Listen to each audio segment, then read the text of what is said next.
More, you have to give my set pitch another look. Rammus Rampage again? Of course not. I'm talking about Pool Party Set pumps you up.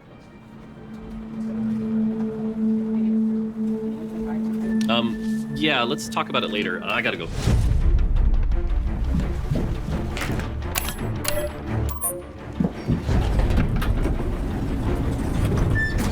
So every game, you'll work out with the set, and he makes you bigger.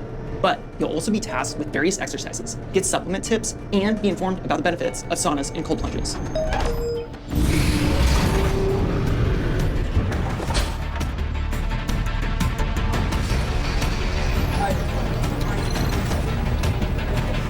It's go time. Always has been.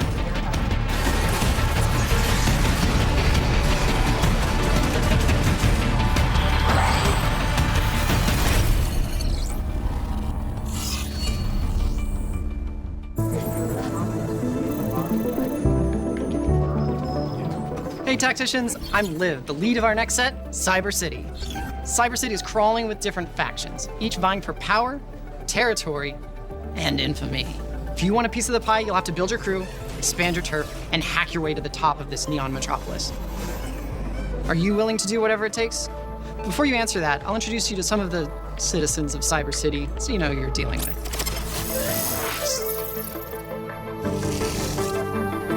Street Demons is the perfect trait to make your mark on the mean streets of Cyber City. Activating Street Demons will tag hexes on your board, powering up the champions that stand inside. You can place any unit in a painted hex, but Street Demons will gain double the stats. There are even signature hexes that grant even more power and provide a touch of artistic flair. With units like 4-cost Brand drop-in paint bombs and 5-cost Samira spraying bullets, these could be the last colors your opponents ever see. Samira's other trait, Amp, upgrades the abilities of Amp units in unique ways. For Samira, each Amp breakpoint increases the number of bullets she shoots. Other examples include making Nidalee's chain lightning attacks chain to more enemies, or letting Yuumi cast faster. While we're on Yuumi, I should mention that the Animal Squad is staking out their turf in Cyber City. While we were grinding Swarm last summer, we realized it was just the type of chaotic fun that would make for a perfect trade. At each breakpoint, you'll get to choose new weapons to add to your arsenal, and they'll fire automatically during combat. Blade Array enjoyers, we are so back. Animal Squad is a big vertical with squaddies like Vayne, Yuumi, Leona, and the debut of 5-cost Aurora. Aurora swaps spots with a bench unit, who will fight to the death on her behalf, but just because she crosses through the veil doesn't mean she's just watching from the sidelines. While she's on the bench, she'll keep fighting and building mana, but when she casts her ability, she'll teleport to the best spot on the battlefield to hit the most enemies before hopping back. Next up, a trait for the gold hoarders out there. Golden Ox champions have damage amp and a chance to drop gold during combat. But the real kicker is how you reinvest your earnings. If you spend a bunch of gold in a single turn, Golden Ox bonuses permanently increase. But if you want to do it again, you'll need to save up again. You know what they say, sometimes you gotta spend money to make money. Golden Ox's 5-cost Viego dives into big clumps of enemies. But the coolest part about him is that he gets a hologram copy of the strongest enemy he killed last round, items and everything. And for those of you with an even higher risk tolerance, look no further than Cypher. Similar to Heartsteel earning hearts, Cypher champions gather intel by losing combat or killing enemies. The more Cypher champions you enlist, the more intel you get. But here's the catch. You'll only be able to trade your intel for loot once, and you'll only have a couple opportunities to do so.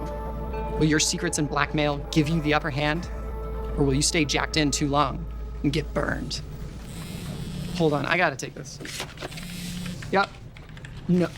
What do you mean Shaco's a 1-cost? We agreed he'd be at least a 12 Over here. cost, if not Don't worry, 13. I got the rest. Right, Blue Coat here. Great news. They finally freed me from that magical library. I'm sure it was an accident. Anyways, with our syndicate trait, you're the boss. You get to decide how your organization runs. The trait gives you a Kingpin hat that upgrades a syndicate champion's ability. For instance, Twisted Fate normally throws cards, but make him the Kingpin and he'll throw enhanced cards that deal more damage, give him back mana, or even drop gold. Shaco is a 1-cost that permanently gains attack damage on kill. Hat this clown, and he'll teleport behind the weakest enemy, making sure he's always there for the final blow. At 5 Syndicate, you get to pick another Kingpin, allowing you to make 2 carry Kingpins, 2 tank Kingpins, or one of each. If you get to 7, your Kingpin's abilities upgrade again and grant an additional benefit.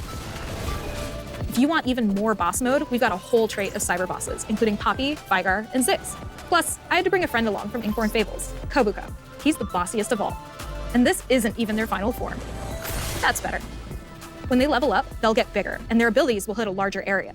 Kobuko's the 5 cost, and his 2-part ability knocks up and stuns nearby enemies, then slams them into the ground. Ouch. If his health gets low enough, his much feared secondary health bar will appear, this time as a shield that upgrades the size of his ability for the rest of combat. Do I hear boss music? All right, let me introduce you to a couple 5 costs. Renekton is the legendary unit for the Divinicor vertical, the benevolent corporation that grants everyone allied to the corporation benefits depending on the Divinicor executives that are fielded. Divinicor's interests are your best interests. As Divinicor's overlord, Renekton will trade access to clean water and public infrastructure for personal gain. I'm kidding. That'd be horrific. He just butchers an ally behind him, gaining a percentage of their health and attack damage. We're also bringing 2 threat-like 5 costs to make your late-game boards extra flexible. Garen will help you weave together trait combos like a god of the trait web, or as we like to call him, god of the net. After fielding Garen, he'll pop up an armory of trait mods that can reprogram units in your army to benefit from another trait, but not contribute to it. Field him for long enough, and you could theoretically reprogram your entire army. You can have as many trait mods as you have units, but every time you pick one, the number of rounds you have to wait will increase by 1. He's also a flexible tank that can slow down your opponent by dropping the banhammer. For Demacia, or whatever trait mods you get. The other threat S5 cost is the malware extraordinaire Zac. If you field this virus, he infects your shop with pop-ups, or as he likes to call them, bloblets, granting Zac extra max health. As he bounces on nearby enemies, he'll stun them and deal damage. But just like that USB you found in the parking lot, Zac's the type of malware that's hard to get rid of. Whittle down his HP enough and he'll split into 2 healthier copies. Okay, this next one you won't want to miss. What the heck? I'm in. Oh, hey folks. I'm Matt, the designer behind Hex, the set mechanic for Cyber City.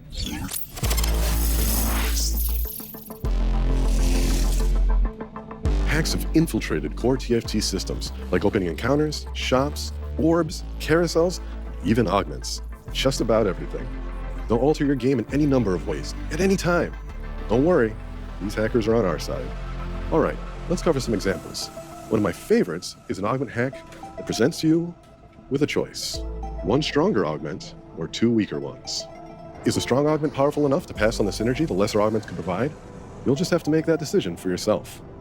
Another augment hack could permanently alter one of your slots to grant one specific type of augment, whether that be item-focused, econ, trait-linked, chaotic, or my favorite, black market augments. These are augments from past sets that have been vaulted, things like Cursed Crown, Everything Must Go, and even Think Fast. As I mentioned earlier, opening encounters can be hacked too. Maybe your opener will add the occasional lucky shops to appear with tailored units to fit your comp. Another shop-related hack could cause 2-star champs to appear instead of 1-stars as you roll. These wouldn't be hacks if we didn't have a few callbacks to the glitched carousels from Monsters Attack. We're talking carousels with extra items or anvils. There are way more hacks to encounter in Cyber City, and to all appear to everyone in the lobby at equal rates because, as I mentioned, these are benevolent hackers, just spreading happy little accidents. All right, I'll patch you into the Singapore team to tell you about cosmetics.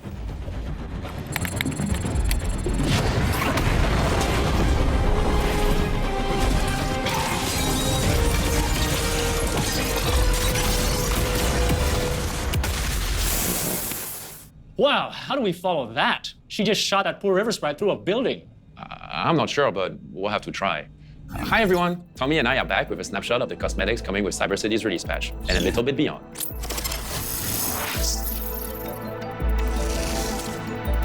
Like you just saw, we're introducing Project Bane Unbound for Cyber City.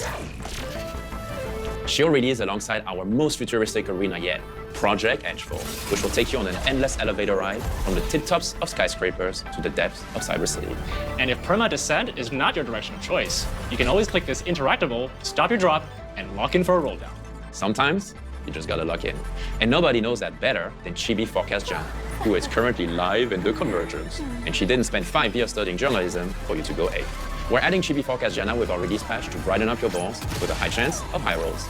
So let those low rolls be lost in time, like tears in rain. After that, just 1 patch into Cyber City, we'll be adding the set's Prestige Chibi Technician. All I can say now is that it's going to be Yone, and it will be inspired by both the Dawnbringer and Nightbringer thematic. All right, before we pass it up to the Double Up team for an exciting update, we want to share one more thing that's been swirling in our minds.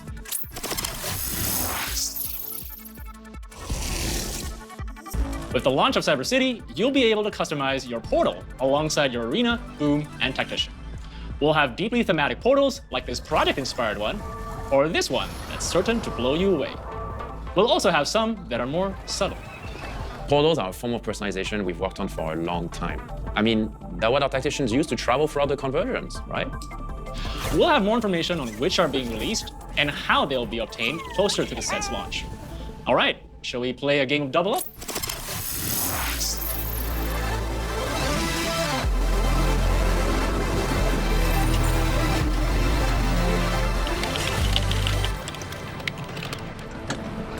Hey Tacticians, Mort here with a Double Up update for Cyber City.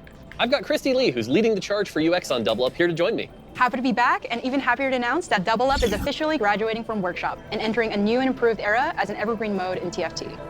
Since we announced Double Up lobbies during the Macau Open, we won't dive too deep into them here. But in case you missed it, the new lobby system will allow you to queue for Double Up with up to 7 of your friends. There will be no restrictions for who you can partner with based on rank. But for our hardcore challenger level players, we'll have some small adjustments that protect the competitive spirit at the top of the ladder.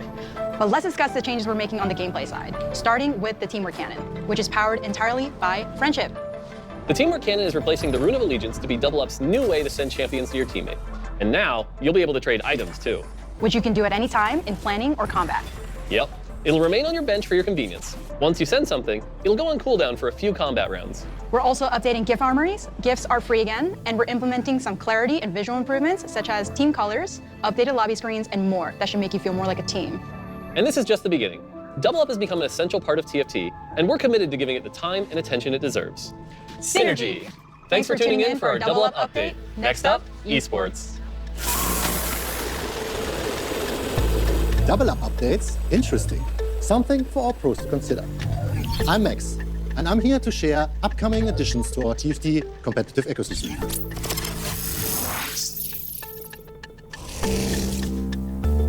Starting with the next set, Set 15. Word on the street, it's some sort of fighting tournament.